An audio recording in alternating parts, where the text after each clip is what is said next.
I have a love-hate relationship with Brandon Sanderson books, and it all started back in early 2024 when I read The Way of Kings, the first book in the Stormlight archive. Now, I read this book because I literally heard everybody on Instagram talk about it and how it was one of the greatest fantasy novels of all time, and I literally put it down 70 pages in. Okay, but here's the thing. I want to give Brandon Sanderson another try, because according to him, you're not even supposed to start with The Way of Kings. So that's why over the next month, I'm going to read 2 other Brandon Sanderson books in preparation to read The Way of Kings again to see if I actually finish it. So the first book I'm going to be reading is Skyward. This is Brandon Sanderson's young adult science fiction novel, okay? And to be honest, I don't know too much about this book other than the fact that it's very much about space and it's science fiction and it's young adult, okay? So 3 very different things that Brandon Sanderson is not known for. Let's get to reading Skyward.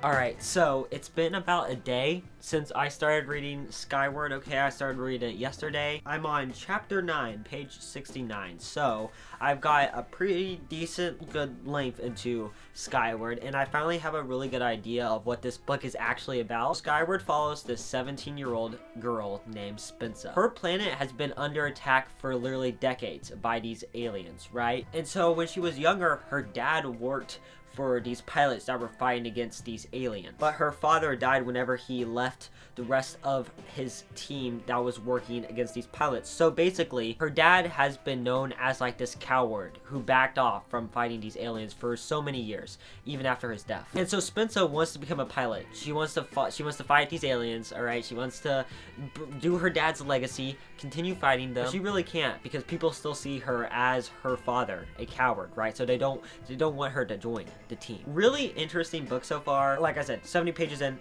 I can't really say much about it. I will say though, the writing does feel very middle grade, which is very weird to say. This is a young adult book about a 17-year-old, and for some reason, I just don't think that like language translates over. Sure, the main character is 17 years old, but she definitely does not talk like a 17 years old.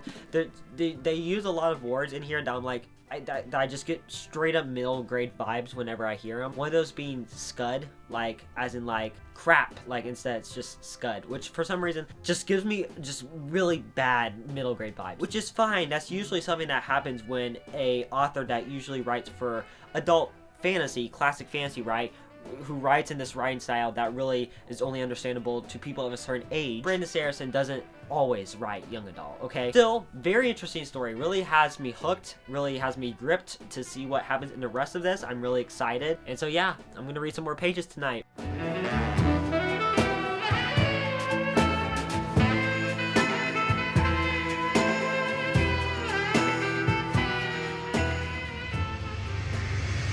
Alright guys, so it's been a few days since I last recorded my bit. Since then I have finished Skyward.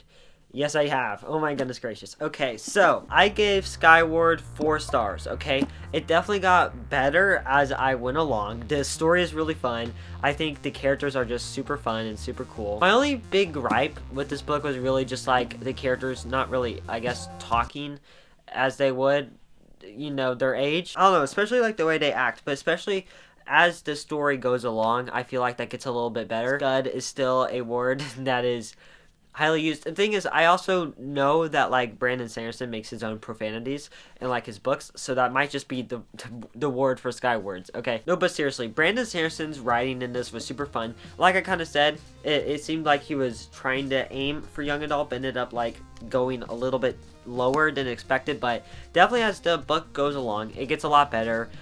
The story gets a lot better, the characters get a lot better, just everything just slowly gets better. That being said, I already started reading the next book for this challenge, okay? And that book is Mistborn. So Mistborn is basically one of the most popular Brandon Sanderson fantasy novels ever. Literally, people just say to start with this, which is so weird seeing as I tried starting with the first book in the Stormlight archive, but everyone's like, no, what are you doing? Why would you do that? All of Brandon Sanderson's fans, all of his community, and even Brandon Sanderson himself says, why don't start with Way of Kings? Like, you're just gonna fall into like a deep pit, basically. They all say to start with one series, and that is the Mistborn series. Mistborn is a fantasy heist about a young girl who realizes that she can do these magical powers. It's really kind of hard to explain the magic system. It's kind of a little bit complicated, but there's no way to put it simply. I guess the best way is that she can use these magical powers to manipulate people. That's a good way of putting it. But seriously, I came into Mistborn with the most mixed expectations ever. Genuinely, I did not know if I was going to like this or hate it. I gotta say, guys,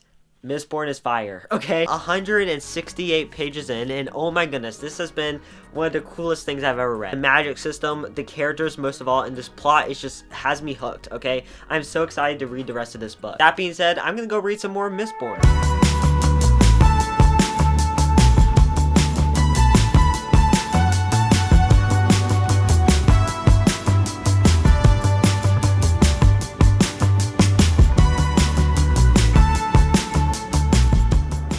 Guys, it turns out whenever I was filming the Mistborn review, it did not save on my phone at all. So this is basically my thoughts on Mistborn, okay? So I ended up giving Mistborn a 4.5 out of 5-star review. I think honestly that Mistborn has to be one of my favorite fantasy novels I've read this year. Brandon Sanderson genuinely just has such an amazing writing style. I really enjoyed the characters. I really enjoyed the setting. I'm a big fan of heist fantasy novels, so it was really refreshing to read another one. If you enjoyed Six of Crows, you will really enjoy Mistborn. The book was moderately easy to get through. I think the only thing that would make it a 5-star is if, I don't know, I feel like if the pacing just continued on a little bit better, I think it would have been great. But to be honest, everything in this book is extremely good. Brandon Sanderson's writing style is really unique, really fun to read. I sincerely enjoyed it. I think the medals is such a cool concept, and I cannot believe that Brandon Sanderson thought of that. That is so genius. I'm actually probably going to continue reading the Mistborn series. I am super excited to pick up the next book. I'm super interested to see how the story continues on after this one. The ending was really insane. It was an insane ending, let me just say that. And now guys, it is finally time to go on to our final book of this challenge, The Way of Kings by Brandon Sanderson, which, oh my gosh, I do not know how this is gonna turn out, okay? Genuinely, this is a chunky book. I think I am prepared to read a Brandon Sanderson novel now, but we're just gonna see how it goes, guys.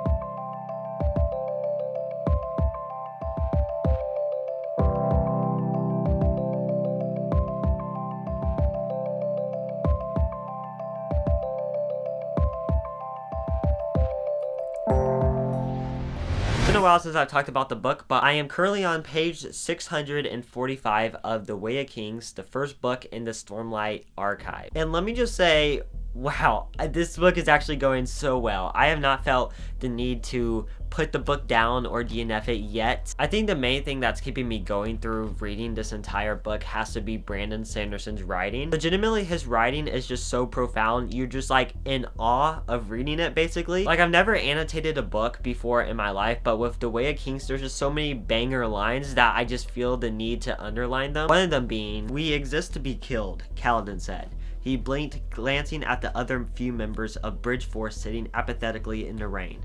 "If we're not dead already." That line probably sounds really depressing, but with the context of the story, it actually is pretty powerful, I'm not gonna lie. He's genuinely such a good writer, and I definitely see what he means by you should read this book whenever you trust his writing. That being said, I'm really excited to finish The Way of Kings, so I'll get back to you in a few days when I finish this book.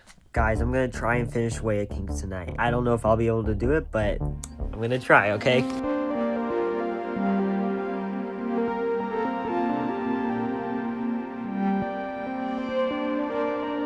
Part 5, we're almost there, holy crap.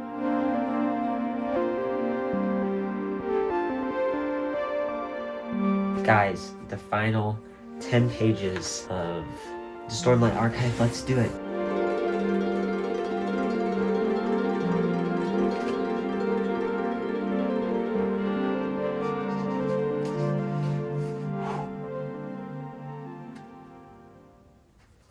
Okay, I finished The Way of Kings. Bro, this started out as a book I DNF'd like over a year ago, and this is huge. This is literally 1,000 pages long, and I did it. That's a crazy achievement. Oh my word. I guess now it's time to close the book and give my thoughts.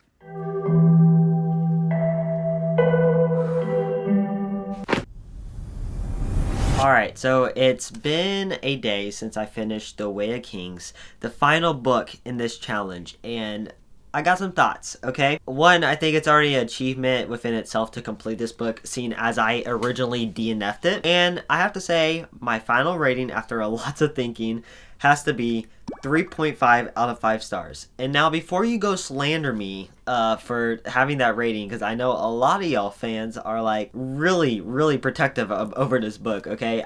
Let me pull my reasoning. So the reason why I gave Way of Kings 3.5 stars is because I think it is going to be better on a reread. It's definitely not one of those books you understand on a first read, I feel like, in my opinion. It's one of those books where you read it once, you understand it, you think it's really cool, and then you reread it again and you go, wait, that's actually a banger. That's actually such a good book. And there's a lot of other things that I've given this rating to. One of them being the Dune series. Like, the Dune series was really great. I very much enjoyed it. The story was really unique, but I do think it will be much better on a reread now knowing everything that happens in the book. No, but seriously, reading a 1,000-page long epic fantasy novel is not a hard thing to do it. And I think the main thing keeping me going through reading this novel had to be Brandon Sanderson's writing style. Like I mentioned before, I've never annotated a book before in my life. I don't like annotating books, but Brandon Sanderson's writing is so good, I had to annotate, okay?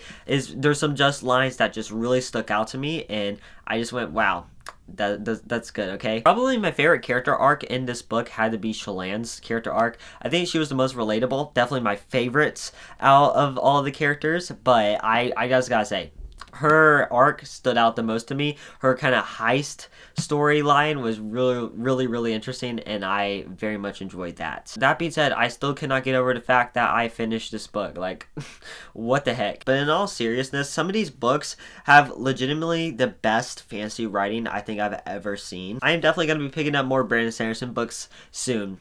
I'll tell you that for sure. Let me know if you guys have read any of his books and what you think of them, okay? And do not slander me in the comments about The Way of Kings. It was a good book, okay?